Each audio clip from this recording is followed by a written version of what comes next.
ভোরের আলো ধীরে ধীরে ঢাকার কুয়াশা ভেদ করছে। রাস্তায় এখনও মানুষের ভিড় জমেনি, কিন্তু সেনানিবাসের গেট ব্যস্ত। সামরিক ট্রাকগুলোর শব্দ যেন ভোরের নিস্তব্ধতাকে ছিন্ন করছে। কুর্মিটোলা থেকে আসা এক সাদা গাড়ি গেট পেরিয়ে ভেতরে ঢোকার সময় বাতাসে ভেসে আসে জাতীয় পতাকার গাঢ় সবুজ লাল রং। ভেতরের আলো ঝলমলে সম্মেলন কক্ষে বসে আছেন কয়েকজন উচ্চপদস্থ কর্মকর্তা। টেবিলের ওপরে খোলা ফাইল, তাতে লেখা বাংলাদেশ তুরস্ক কৌশলগত প্রতিরক্ষা সহযোগিতা, হিসার ও+ প্রকল্প ও জাতীয় আকাশ প্রতিরক্ষা বলয়। একজন জেনারেল চশমা খুলে বললেন, স্যার, যদি এটি বাস্তবায়িত হয় তবে ঢাকা আর কোনোদিন অরক্ষিত থাকবে না। আরেকজন শান্ত গলায় বললেন, এটি কেবল প্রতিরক্ষা নয়, এটি ভবিষ্যতের নিরাপত্তা। বাইরে তখন সূর্য উঠছে, পাখিরা ডেকে উঠছে, কিন্তু কক্ষে নিঃশব্দ, যেন সবাই জানে কিছু ঘটতে যাচ্ছে যা এক নতুন ইতিহাসের সূচনা করবে। একবিংশ শতাব্দীর যুদ্ধ আর মাটিতে সীমাবদ্ধ নয়, আধুনিক যুদ্ধ এখন আকাশে, স্যাটেলাইট, ড্রোন ও ক্রুজ মিসাইলের ভেতর। প্রতিটি যুদ্ধ এখন ডেটা, সিগন্যাল ও ইলেকট্রনিক তরঙ্গে গড়ে ওঠে। ইউক্রেনের রাত্রিকালীন আকাশ, গাজার অগ্নিগর্ভ ধোঁয়া কিংবা সিরিয়ার মরুভূমি, সব জায়গায়ই দেখা গেছে যে দেশ তার আকাশ হারায় সে দেশ তার মর্যাদাও হারায়। বাংলাদেশও তা জানে। একজন কৌশলবিদ একবার বলেছিলেন, দেশ রক্ষা মানেই আকাশ রক্ষা।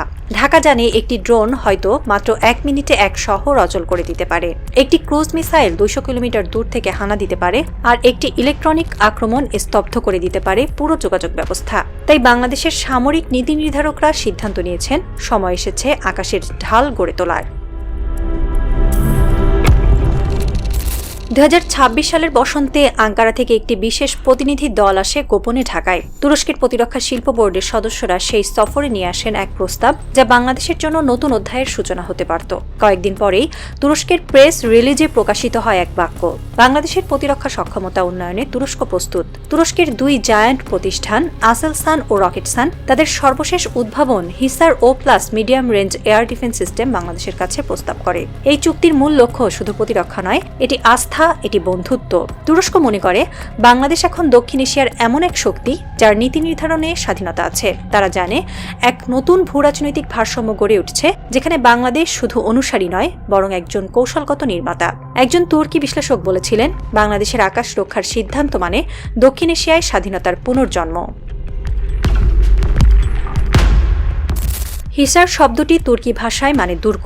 এই নামই এর দর্শন, এক চলমান দুর্গ, এক প্রযুক্তিগত প্রাচীর। হিসার সিস্টেম 1 দশকের গবেষণা ও পরীক্ষাগারের ফলাফল। এর 3টি ভ্যারিয়েন্ট, হিসার এ, হিসার ও এবং হিসার ও+, তুরস্কের নিরাপত্তা কাঠামোর প্রাণকেন্দ্র। 100 কিলোমিটার পাল্লার এই সিস্টেম একসঙ্গে 4টি টার্গেট ধ্বংস করতে পারে। 360 ডিগ্রি কভারেজে রাডার দিয়ে প্রতিপক্ষের প্রতিটি আক্রমণ ট্র্যাক করতে পারে এবং স্বয়ংক্রিয়ভাবে প্রতিরোধ ব্যবস্থা সক্রিয় করে দেয়। যখন এটি বাংলাদেশের আকাশে স্থাপন হবে, তখন রাজধানী ঢাকা এক অদৃশ্য বলয়ে আবদ্ধ হবে, যা অজানা শত্রুকেও মুহূর্তে থামিয়ে দেবে। বাংলাদেশের এক সাবেক বিমান কর্মকর্তা মন্তব্য করেছিলেন, হিসার শুধু প্রযুক্তি নয়, এটি মানসিক দৃঢ়তা, এক বিশ্বাস যে আমরা আর কারো দয়া নয়, নিজের শক্তিতে বাঁচব। হিসার শুধু প্রতিরক্ষার গল্প নয়, তার সঙ্গে আছে আক্রমণ ক্ষমতার প্রতীক T-129 অ্যাটাক হেলিকপ্টার। এই হেলিকপ্টার তুরস্কের গর্ব। 270 কিলোমিটার গতিতে উড়তে সক্ষম এই যন্ত্রটি একসঙ্গে রকেট, মিসাইল ও সেন্সর সিস্টেম বহন করে। রাতে যুদ্ধ, সীমান্তে আক্রমণ প্রতিহত বা পাহাড়ি এলাকায় অপারেশন, সব ক্ষেত্রে একটি ভরসার প্রতীক। বাংলাদেশের জন্য প্রস্তাবিত সংস্করণ হবে তাপ, আর্দ্রতা ও উপকূলীয় পরিবেশে অভিযোজিত, যেন দেশের প্রতিটি সীমান্তে এটি মোতায়েন করা যায়। এক তরুণ পাইলট বলেছিলেন, যখন T-129 উড়বে, মনে হবে দেশ নিজেই আকাশে উঠছে। এই হেলিকপ্টার কেবল যুদ্ধের যন্ত্র নয়, এটি জাতির আত্মবিশ্বাসের প্রতীক।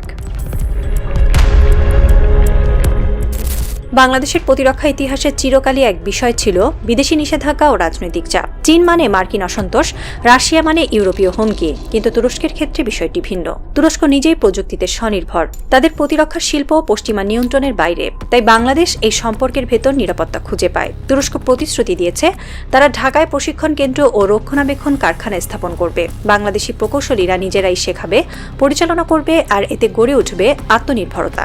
একজন কর্মকর্তা বললেন, এটি আর শুধু প্রতিরক্ষা নয়, এটি আত্মসম্মান।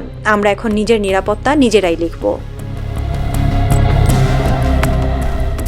প্রকল্পের মোট মূল্য প্রায় $600 মিলিয়ন, কিন্তু এর প্রতীকী মূল্য অমূল্য। এই সিস্টেম মোতায়েন হলে দক্ষিণ এশিয়ার মানচিত্রে নতুন ভারসাম্য গড়ে উঠবে। ভারত ও চীনের মাঝখানে অবস্থান করা বাংলাদেশ এবার তার নিজস্ব পথ তৈরি করছে, যেখানে তুরস্ক যুক্ত হবে তার কৌশলগত সহযোগী হিসেবে। এই পরিবর্তন কেবল সামরিক নয়, এটি রাজনৈতিকও। তুরস্কের সংবাদপত্রে প্রকাশিত হয়, বাংলাদেশের নতুন আত্মবিশ্বাস আঞ্চলিক রাজনীতিতে নতুন আলো জ্বালিয়েছে। ঢাকায় এখন অনেকেই বলেন, এই চুক্তি কেবল মিসাইলের নয়, এটি মনস্তত্ত্বের যুদ্ধ। সেনানিবাসের ছাদে ভেজা পতাকা উঠছে ধীরে। ভেতরে রাডার রুমে আলো জ্বলছে মৃদু। মনিটরে দেখা যাচ্ছে সবুজ বিন্দুগুলোর নড়াচড়া। প্রতিটি নিরাপদ। ডিউটি অফিসার ধীরে রিপোর্ট করলেন, হিসার অনলাইনে স্যার। এক তরুণ অফিসার জানালার পাশে দাঁড়িয়ে আকাশের দিকে তাকালো। তার চোখে ক্লান্তি, কিন্তু তাতে জ্বলছে গর্বের আলো। এই আকাশ এখন আমাদের, সে মৃদু স্বরে বলল। এখন কেউ আমাদের মাথার উপর দিয়ে উড়বে না। বাইরে শিশিরের বৃষ্টি ঝরছে, শহর ঘুমিয়ে আছে, কিন্তু ঢাকার আকাশের উপরে ছড়িয়ে আছে এক অদৃশ্য ঢাল। দেশপ্রেম, প্রযুক্তি আর আত্মবিশ্বাসের মিশেলে গড়া বাংলাদেশ এখন নিজের আকাশের প্রহরী।